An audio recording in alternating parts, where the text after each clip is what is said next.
Assalamualaikum warahmatullahi wabarakatuh dan selamat pagi. Perkenalkan, nama saya Angela Safira dengan stambuk A11120098. Terima kasih atas kesempatan yang diberikan kepada saya. Pada kesempatan kali ini saya akan menyampaikan sedikit pemahaman saya mengenai faktor-faktor yang dapat mempengaruhi kegiatan belajar seseorang. Seperti yang telah kita ketahui bahwa ada dua faktor yang dapat mempengaruhi proses kegiatan belajar seseorang. Yang pertama adalah faktor internal pendidikan dan yang kedua faktor eksternal pendidikan. Yang pertama saya akan membahas mengenai faktor internal.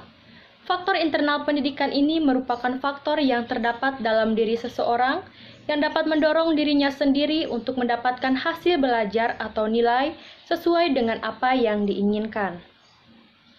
Faktor internal ini dapat dibedakan menjadi dua, yaitu faktor fisiologis dan faktor psikologis. Nah, faktor fisiologis ini merupakan faktor-faktor yang berhubungan dengan kondisi fisik individu.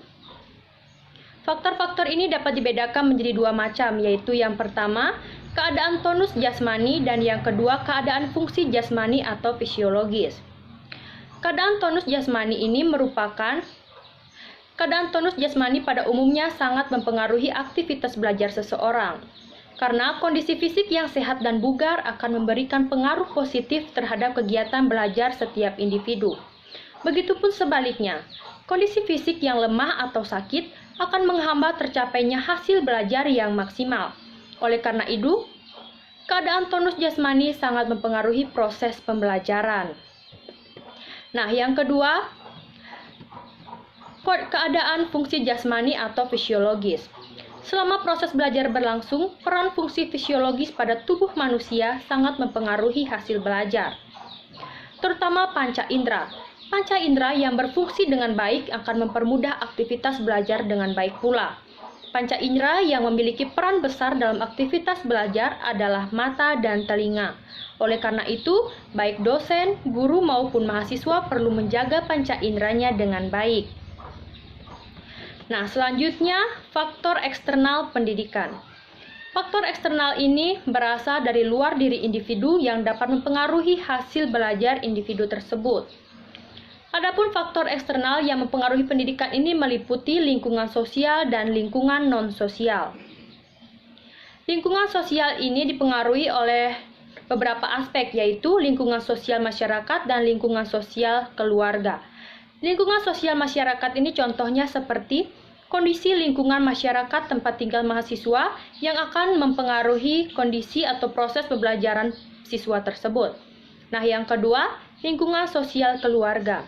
Lingkungan ini sangat mempengaruhi kegiatan belajar, contohnya seperti perhatian orang tua terhadap anaknya yang dapat mempengaruhi kegiatan belajar mahasiswa itu sendiri. Lalu yang kedua adalah lingkungan non-sosial. Lingkungan non-sosial ini termasuk pada faktor instrumental, yaitu perangkat belajar seperti gedung sekolah atau kampus, alat-alat belajar, fasilitas belajar, lapangan olahraga, dan lain sebagainya. Karena dengan fasilitas belajar yang lengkap dapat menambah minat dan semangat mahasiswa dalam kegiatan belajar tersebut. Adapun contoh kasus dari dua faktor tersebut yang sering kita temui di kalangan remaja saat ini, yaitu maraknya pergaulan bebas, kecanduan narkoba, dan seks bebas. Nah, hal tersebut terjadi karena adanya dua faktor pendukung, yaitu faktor internal dan faktor eksternal. Faktor internal ini atau yang berasal dari dalam diri seseorang itu sendiri meliputi beberapa hal, yaitu yang pertama, karena adanya rasa ingin tahu yang terlalu tinggi akan hal-hal baru yang mereka ketahui. Dan yang kedua, rasa ingin coba-coba, seperti rasa ingin coba-coba untuk mengkonsumsi narkoba sehingga akhirnya menjadi kecanduan. Yang ketiga, adanya rasa kurang percaya diri sehingga memicu terjadinya pemberontakan dalam diri seseorang yang menyebabkan mereka tidak sadar akan perbuatan yang mereka lakukan.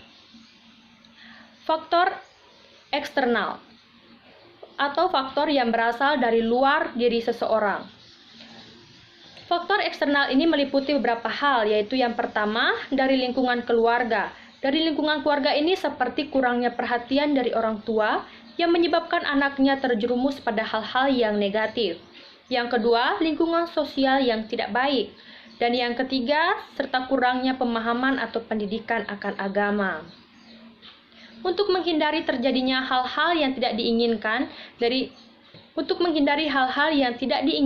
dari seseorang seperti pada kasus yang tadi, perlu ditanamkan hal-hal seperti misalnya, yang pertama, mendekatkan diri kepada Tuhan. Yang kedua, melakukan kegiatan-kegiatan yang positif. Yang ketiga, perlunya pengawasan atau perhatian yang cukup dari orang tua. Dan yang keempat, hindari bergaul dengan orang yang tidak benar, melainkan bergaulah dengan orang yang dapat memberi kita pemahaman-pemahaman yang baik. Demikianlah yang dapat saya sampaikan. Saya mohon maaf apabila ada salah kata yang saya ucapkan. Di akhir kata, saya ucapkan terima kasih dan selamat pagi.